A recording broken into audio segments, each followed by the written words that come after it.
Perkembangbiakan hewan. Nah, untuk pengertiannya sendiri, perkembangbiakan hewan adalah kemampuan makhluk hidup untuk menghasilkan individu baru yang sifatnya sama atau menyerupai induknya. Tujuannya agar dapat menghasilkan keturunan dan melestarikan jenisnya. Nah, anak-anak, untuk jenis perkembangbiakan hewan ini terbagi menjadi dua ya. Ada secara generatif dan juga ada secara vegetatif. Nah, untuk perkembangbiakan secara generatif akan terbagi menjadi tiga ya, ada ovivar, vivipar, dan ovovivipar. Kemudian untuk perkembangbiakan jenis vegetatif pun sama, terbagi menjadi tiga, yaitu ada membelah diri, tunas, dan fragmentasi. Yuk kita bahas satu persatu. Dimulai dari perkembangbiakan hewan secara generatif. Nah, perkembangbiakan hewan secara generatif ini dilakukan dengan cara perkawinan, yaitu terjadi apabila sel dari spesies jantan bertemu dengan sel dari spesies betina. Kita langsung saja ke jenis yang pertama, yaitu ada ovivar atau bertelur.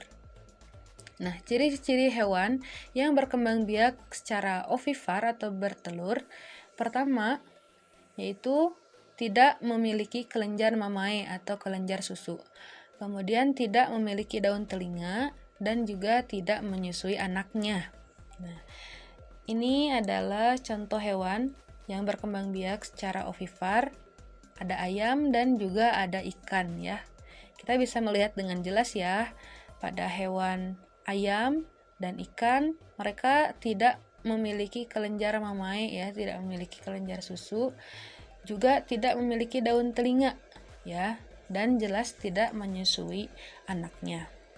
Nah, selanjutnya ada secara vivipar atau melahirkan ya. Ciri-ciri hewannya memiliki kelenjar mamae, memiliki daun telinga, induknya melahirkan dan menyusui, dan juga mempunyai rahim ya.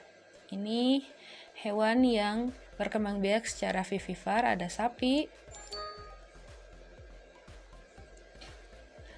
ada kucing ya. Kita bisa lihat di sini sapi terlihat memiliki daun telinga dan memiliki kelenjar susu atau kelenjar mamae, pun sama halnya dengan kucing ya.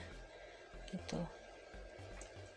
Kemudian terakhir ada ovovivipar ya, yaitu cirinya embrio tumbuh dan berkembang di dalam telur yang berada di dalam tubuh induknya ya.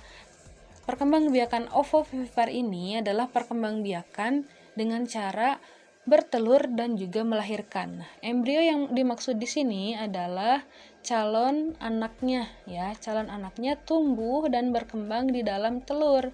Telurnya itu berada di dalam tubuh induknya. Nah, ketika telurnya sudah dianggap dewasa, sudah dianggap matang untuk dilahirkan, maka telurnya akan keluar dari tubuh induknya dengan cara dilahirkan. Begitu. Ini adalah contoh hewan yang berkembang biak secara ovovivipar ya. Ada kuda laut dan juga ada platypus. Nah, ini ya gambar platypus yang memiliki kelenjar susu ya. Pengecualian hewan-hewan ovovivipar yang mempunyai kelenjar susu.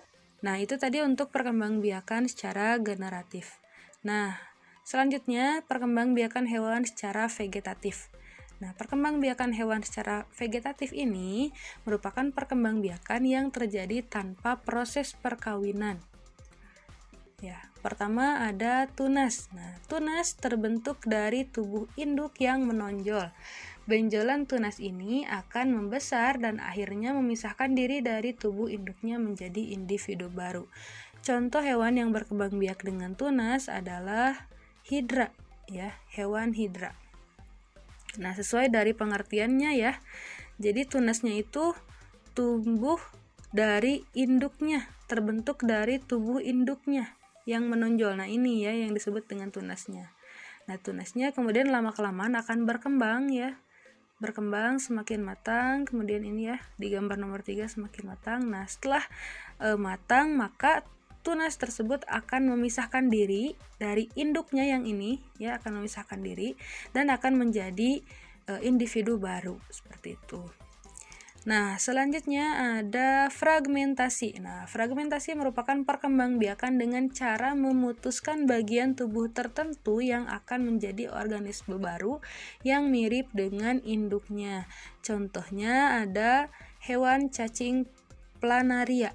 Nah, ini ya contoh gambarnya. Ini adalah satu ekor cacing planaria ya. Dia akan berkembang biak dengan cara memotong bagian tubuhnya, yaitu bagian tubuh kepala dan juga ekor. Ya, dari kepala dia akan tumbuh ekor dan akan tumbuh menjadi organisme baru. Begitu pula dengan bagian ekornya. Ya, dengan bagian ekornya dia akan tumbuh kepala ya, lama-kelamaan akan tumbuh kepala dan akan menjadi satu individu baru. Nah, terakhir ada perkembangbiakan dengan cara membelah diri. Nah, perkembangbiakan ini dilakukan dengan cara membelah tubuh menjadi dua bagian yang sama besar yang akan menjadi individu baru. Contoh hewan yang berkembang biak dengan cara membelah diri adalah amuba. Nah, coba diperhatikan, ini adalah gambar amuba ya. Contoh perkembangbiakan secara membelah diri. Nah, kita lihat di gambar yang pertama ya, yang ada tulisan nomor 1 ini. Ini yang titik di tengah yang warna hitam ini disebutnya inti sel, dan yang mengelilinginya itu disebut dengan sitoplasma. Nah, inti sel dan sitoplasma ini akan membelah diri menjadi dua bagian ya. Nih, di sini kita lihat perkembangannya pada nomor 2. Pada nomor 2, gambar nomor 2 ya. Di sini sudah mulai terlihat inti sel dan sitoplasmanya sudah berkembang ya, akan memisahkan diri. Pun gambar nomor 3 sudah semakin kelihatan ya. Ini inti selnya sudah memisahkan diri ya. Namun untuk sitoplasmanya masih belum ya, masih berkembang. Nah, di gambar yang keempat semakin berkembang ya, semakin terlihat akan memisahkan diri. Di gambar kelimanya pun sama ya, ini semakin mengecil batas antara sitoplasmanya ya, hampir memisah. Nah, di gambar yang keenam barulah mereka berpisah ya, sitoplasma dan inti selnya membelah diri menjadi dua bagian, dan bagian yang satunya itu disebut dengan individu baru. Oke anak-anak, alhamdulillahirrahmanirrahim, untuk perkembangbiakan hewan sudah selesai ya pembahasannya. Semoga kalian paham. Jazakumullah khair. Wassalamualaikum warahmatullahi wabarakatuh.